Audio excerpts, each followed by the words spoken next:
What's up, everybody? My name is Justin, and welcome back to another episode of Whiskey Tears. On today's review video, we have an Old Forester single barrel strength rye.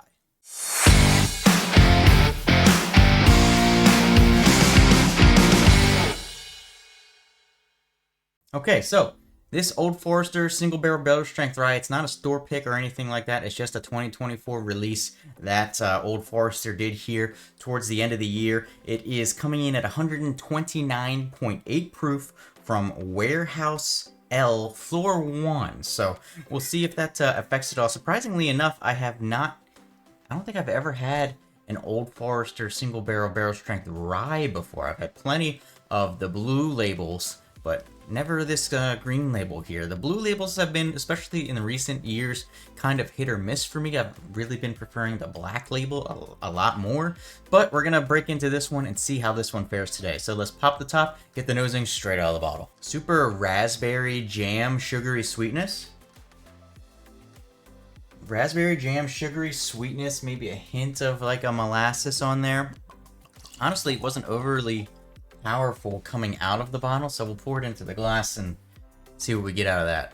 Alright, before we get into today's review, do me one huge favor. Hit like, hit subscribe on the video. It's absolutely free for you, it means a ton for me. If you really want to help support the channel, make it easier for me to keep making these videos because they get so expensive. Hit that join button down below. It's $2 a month. You get access to every video early. You get your name on the front screen. You get a cool little badge next to your name if you leave any comments or chats on live streams. I would appreciate it. All right, nosing here on the Old Forester out of the glass.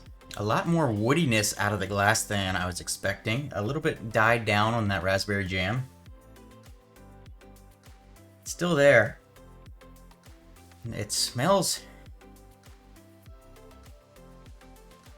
like there's a good bit of rye in here. I don't know what exactly the mash bill is, but it definitely smells like it's a heavy percentage on the rye. Alright, it smells pretty good. It's got a good proof point coming in at just under 130. The only thing left to do is to sip it and score it. So, cheers everybody. That's phenomenal. That might be the most viscous, one sip in, that might be the most viscous rye I've ever drank. Might be. I can't remember another one that kind of hit me immediately with that super silky, oily textures on the tongue, and it just rolled over there and it stayed on the tongue as it went down the throat, and it was a really, really good volume and, you know, consistency experience. And my first initial impression, without thinking about really what the tasting notes were, is this is excellent. Yeah, it's definitely got that raspberry jam note on there. That's an outstanding flavor. It's a sugary, like granular sugar raspberry jam with some hints of that spiciness, but it's not like sometimes you get that rye spice and it's like super grainy and bready, but it's not that at all. It's super sweet, super raspberry jam with that spiciness coming in from the rye too. It's excellent. Really nice viscous palate. It's got some underlying hints of oak, caramel, molasses in there too. It does, the proof you can feel, I can feel it going down my throat. It lingers in the mouth pretty nicely on the finish, which is mostly that sugary sweetness with the spiky rye notes in there. So you got kind of like two very sharp like flavor notes with the sharp sugars and then the sharp ryes, and they're just kind of popping back and forth, kind of like pop rocks in your mouth. It's a really enjoyable experience in my opinion. Yeah, this has got to be one of my favorite ryes, honestly, that I've ever had. And I like some ryes out there. The Jack Daniel's single barrel proof, the blanking on the name right now, but I love it. I don't know why I'm blanking on the name, but Parker's Heritage, the Parker's Heritage 10-year rye, that thing is amazing. I don't know why I was blanking on that, but this, I gotta tell you, it's gonna be right up there with it. Maybe even, maybe if I do a blind one day, maybe even cresting above. But let's do a couple more sips here and officially rank this thing on the tier system. Yeah, that's just so good. If you haven't seen it before, if you're new here to the channel, one, thank you for joining. Two, the tier system that I use is gonna pop up right here. This is how I rate everything. It's kind of a generality.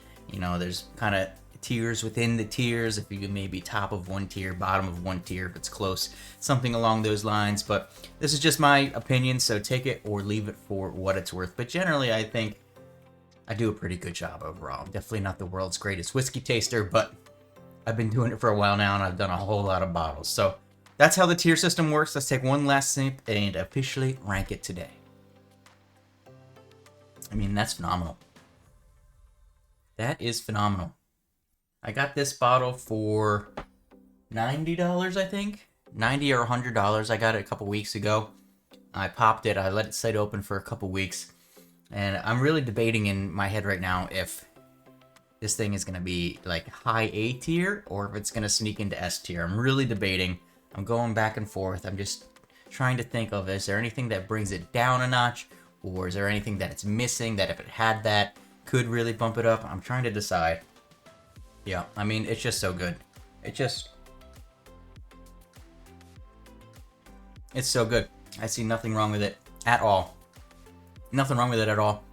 And I don't know if it's just this particular bottle or blend that they did, but for me, I'm going to do it. I haven't done this in quite some time here on the channel, but it's going to go on the S tier today. This is just such a good rye. It's so good. I wish I could explain to you the flavors. They're kind of unique and that kind of sensation of that kind of pop rocky sensation with those you know, sharp flavors going back and forth and that super sugary raspberry. It's absolutely phenomenal. One of my favorite ryes that I've ever had. Maybe is this the first one I've ever put S tier? I can't remember. I would have to go back and look. I can't remember, but that's where it's going for me today. So let me know what you guys think. What do you think about these bottles in general? I know the blue labels can be a bit hit or miss depending on, especially store picks. I recently had one store pick that I just did not like at all, and I was surprised because I normally really like the Old Forester flavor profile, and well, another bottle that I have I really enjoy, but the black label that I got earlier this year was just head and tails above it. So I didn't know what to expect coming in with this one, but definitely lived up to the bill today. So hopefully you guys enjoyed today's video. Sorry about if you can hear the kids yelling in the background, but they're running amok out there. So hopefully you enjoyed. If you did, hit like and subscribe, and I'll see you for your next drink.